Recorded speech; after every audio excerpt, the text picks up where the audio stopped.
ini KKB Papua dikejar-kejar pasukan khusus Tuan Sakti TNI. Dilansir dari tribunpalu.com.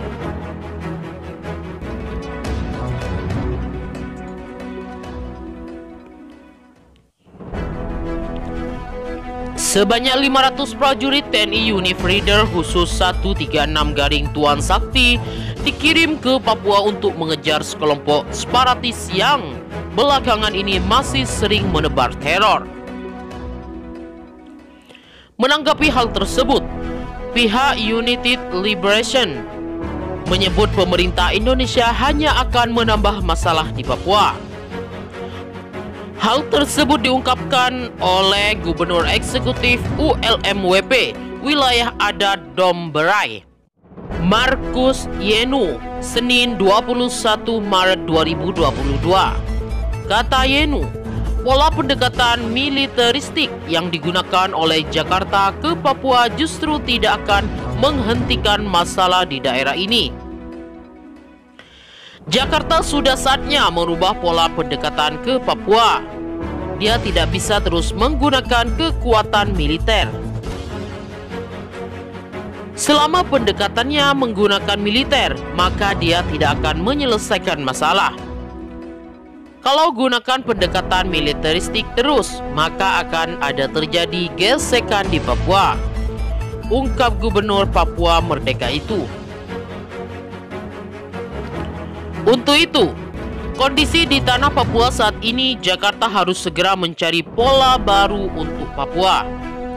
Kalau dia menambah kekuatan TNI Polri ke Papua, maka justru akan menambah masalah di atas tanah tersebut. Saat ini, menurut Yenu, Papua hanya butuh pendekatan Jakarta dalam hal membuka ruang dialog. Kita dari kelompok Papua Merdeka menginginkan agar Jakarta membuka ruang dialog dan disaksikan langsung pihak ketiga sebagai penengah, yakni PBB.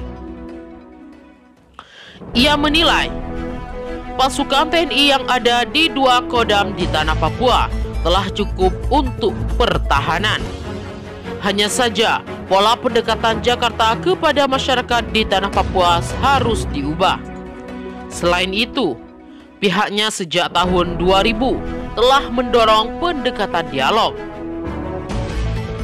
Pernah tim 100 beberapa kali berangkat ke Jakarta dan meminta untuk membuka ruang dialog, ungkap Yenu. Kita minta agar proses dialog langsung bersentuhan dengan masyarakat tanpa harus melalui DPR, pemerintah, dan lain-lain. Namun, hal ini usulan tersebut tidak juga direalisasikan oleh Jakarta. Papua ini ibarat api yang sedang menyala dan tidak tim pemadam datang lalu bakar di tempat lain. Harusnya tim pemadam itu datang ke Papua dan langsung sentuh titik api yang sedang menyala. Dan selama ini, pola pendekatan dari Jakarta kepada persoalan yang ada di Papua kami menilai tidak tepat. Ia mengaku situasi konflik di tanah Papua ada sejumlah tokoh yang berperan dalam polemik itu. Salah satu tokoh itu adalah saya di Papua Barat.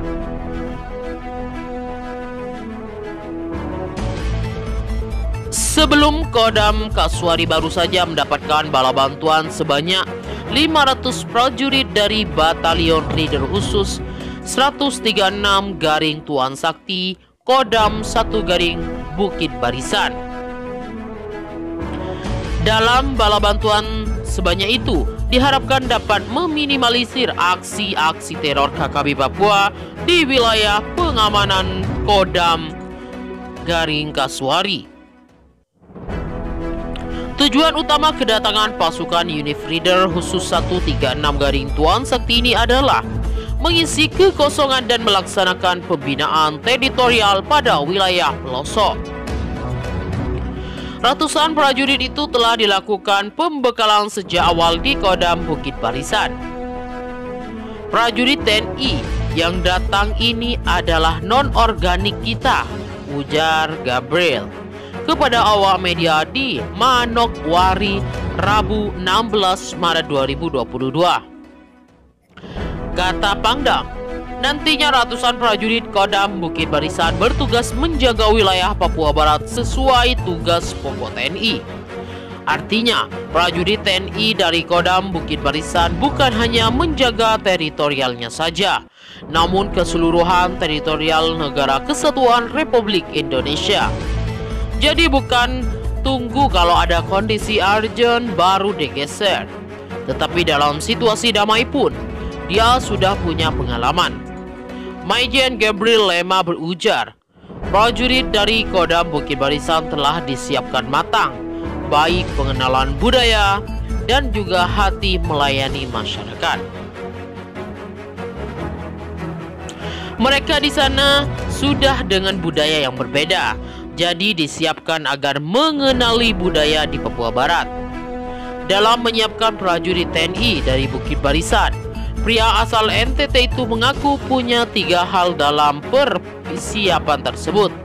Prajurit dari Bukit Barisan yang mau ke Papua Barat harus pegang 3 prinsip dasar, yakni kesetaraan, budaya, dan pendidikan, ungkap Gabriel.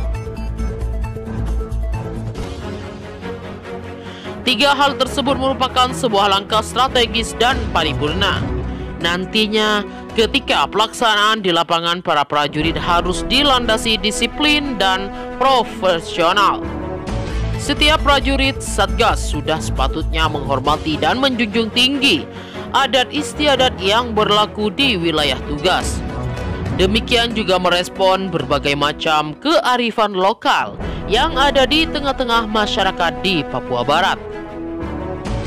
Dijadwalkan ratusan prajurit dari Kodam Bukit Barisan akan tiba di Kota Sorong, Papua Barat pada 31 Maret 2022. Para prajurit nantinya dibagikan ke sejumlah daerah seperti Kabupaten Teluk Bintuni, Maibrat, Wondama, Wonokwari Selatan, Kaimana, Tambar, dan Sorong Selatan. Jenderal Andika Perkasa tak beri celah KKB Papua. Pengamanan juga dipertebal di wilayah PT Freeport Indonesia. Panglima TNI Jenderal Andika Perkasa benar-benar tak memberi celah untuk KKB Papua menyerang PT Freeport Indonesia. Ia menyetujui pembangunan 2 pos pengamanan baru untuk mencegah gangguan kelompok kriminal bersenjata. Hal ini terungkap saat Jenderal Andika Perkasa berkunjung ke Timika, Kabupaten Mimika, Papua. Jenderal Andika Perkasa menerima paparan tentang objek vital nasional, yaitu PT Freeport Indonesia terkait penambahan 2 pos baru di kawasan Mil 62 dan 63.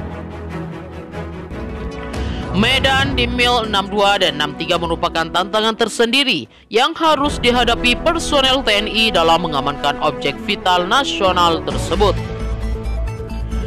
Permintaan penambahan pos tersebut diutamakan dan Satgas Op Fitnas PT Freeport Kolonel Dwi dalam rapat yang dipimpin oleh Jenderal Andika Perkasa belum lama ini.